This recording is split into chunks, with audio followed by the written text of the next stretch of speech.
mereka mendapatkan kabar gembira dari Allah, yakni surga yang di bawahnya mengalir berbagai sungai-sungai.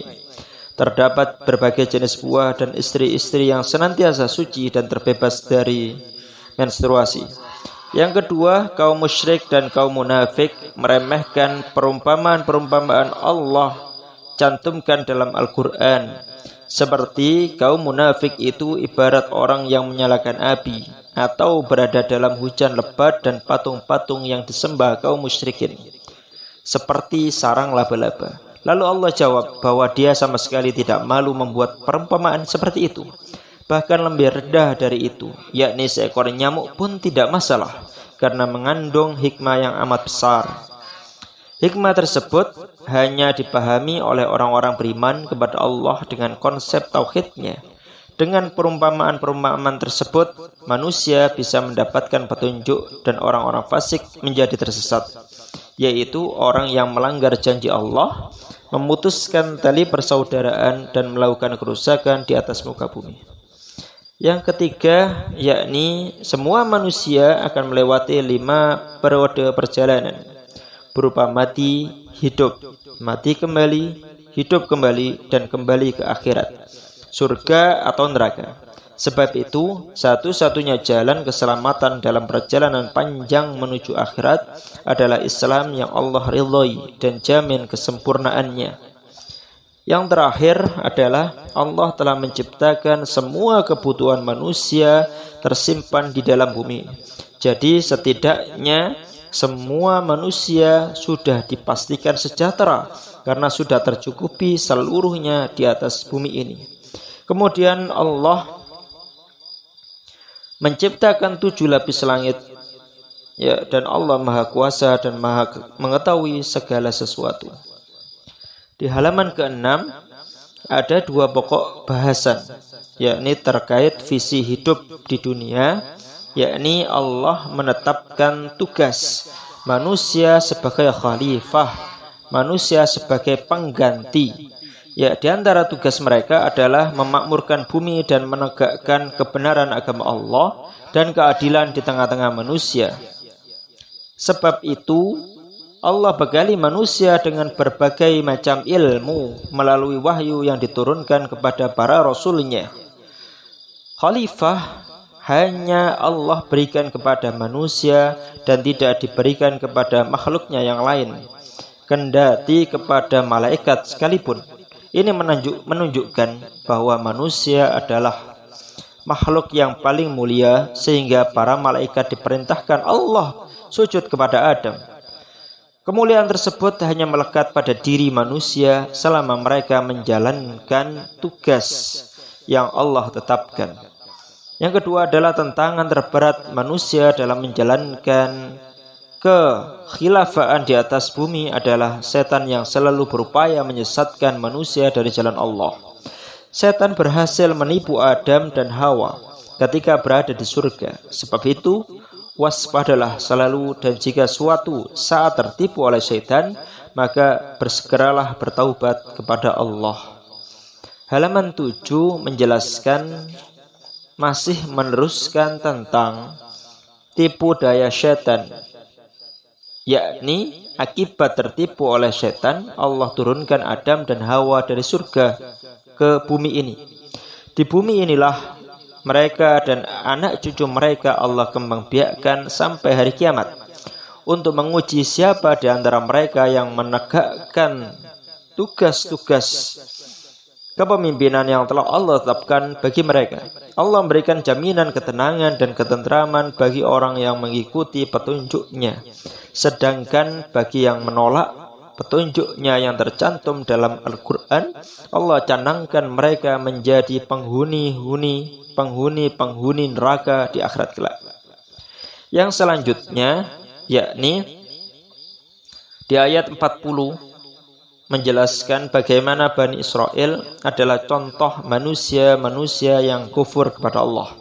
Mereka memiliki karakter buruk seperti kufur nikmat, ingkar janji, tidak takut kepada Allah, tidak mau beriman kepada Al-Quran, menjual ayat-ayat Allah untuk kepentingan dunia, mencampurkan hak dengan batil, menyembunyikan yang hak, tidak sholat, tidak mau membayar zakat, tidak mau sholat berjamaah, menyuruh orang lain berbuat baik tapi tidak mau melakukannya, membaca Alkitab tetapi tidak mengerti isinya, tidak menjadikan sabar dan sholat sebagai penolong, tidak bisa khusyuk dalam sholat, ragu pada akhirat dan sebagainya.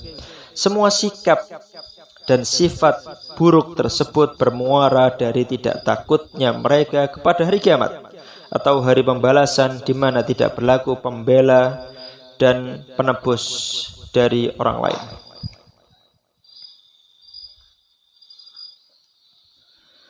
Pada halaman 8 meneruskan ayat sebelumnya terkait perilaku buruk dan kekufuran Bani Israel. Padahal Allah telah limpahkan kepada mereka berbagai nikmat-Nya, seperti menyelamatkan mereka dari penjajahan Fir'aun dan kezalimannya atas mereka, menyelamatkan mereka waktu menyeberangi Laut Merah, melihat tenggelamnya Fir'aun dan pasukannya, mengampuni mereka setelah menyekutukan Allah dengan anak sapi saat ditinggal Musa selama 40 malam, menurunkan kepada mereka kitab Taurat dan pembeda, dinaungi awan dan diturunkan makanan dari surga. Sejatinya mereka mensyukuri berbagai nikmat tersebut dan mengikuti hidayah Allah.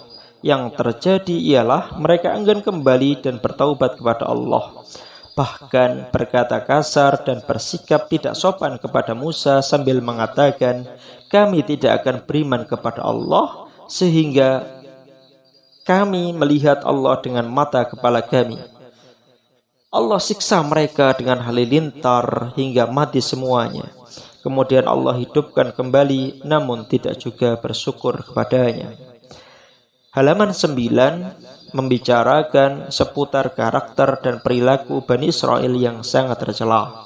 Di samping kufur nikmat, tidak mau masuk ke Palestina dan tidak mau minta ampun kepada Allah. Kalau mereka mau mengikuti perintah Allah tersebut, niscaya Allah akan menambahkan berbagai nikmat-Nya kepada mereka. Mereka mengganti firman Allah dengan kalimat-kalimat yang sesuai dengan keinginan dan syahwat mereka. Sebab itu Allah turunkan siksaannya dari langit sebagai akibat dari kefasikan mereka yang mereka lakukan. Sungguh Bani Israel itu memiliki sifat kekanak-kanakan. Ketika mereka kehabisan air, mereka meminta minuman kepada Nabi Musa. Lalu Musa memintakan kepada Allah. Allah perintahkan Nabi Musa untuk memukulkan tongkatnya ke sebuah batu besar. Maka batu itu mengeluarkan air sebanyak 12 mata air sesuai dengan jumlah kelompok mereka, agar setiap kelompok mendapatkan 1 mata air. Mereka juga bosan memakan makanan dari surga dan meminta Musa untuk memintakan kepada Allah agar diberikan makanan hasil panen bumi, seperti kacang-kacangan, mentimun, bawang putih, kacang adas, ataupun bawang merah. Nabi Musa pun marah dan berkata, "Apakah kalian menukar makanan yang terbaik dari surga dengan jenis makanan rendahan hasil bumi? Silahkanlah kalian pulang ke Mesir. Nanti akan kalian mendapatkan apa yang kalian mau."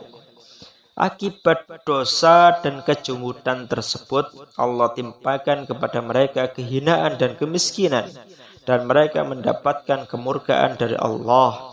Semua itu akibat mereka kafir pada ayat-ayat Allah, tidak mau menjadikannya sebagai petunjuk, dan Allah membunuh dan mereka membunuh para nabi, mendurhakai mereka, dan berbuat melampaui batas hukum-hukum Allah.